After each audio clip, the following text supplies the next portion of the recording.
शक्यता आहे। अंजली दमानिया यांनी अजित पवारांची भेट घेऊन धनंजय मुंडे यांनी केलेल्या कारनाम्याची माहिती पुराव्यासहित दिली आहे। अजित पवारांनी सर्व कागदपत्र पाहून गंभीर प्रकार असल्याचं सांगितल्याचं दमानिया यांनी म्हटलेलं आहे।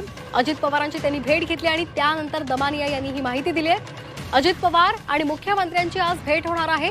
या भेटीमध्ये धनंजय मुंडेंसंदर्भात निर्णय होणार असल्याची माहिती मिळते। धनंजय मुंडेंचा राजीनामा न घेतल्यास सर्वोच्च न्यायालयामध्ये जाण्याचा इशाराही अंजली दमानिया यांनी दिलेला आहे। ते सगळे पुरावे घेऊन मी त्यांना भेटायला गेले।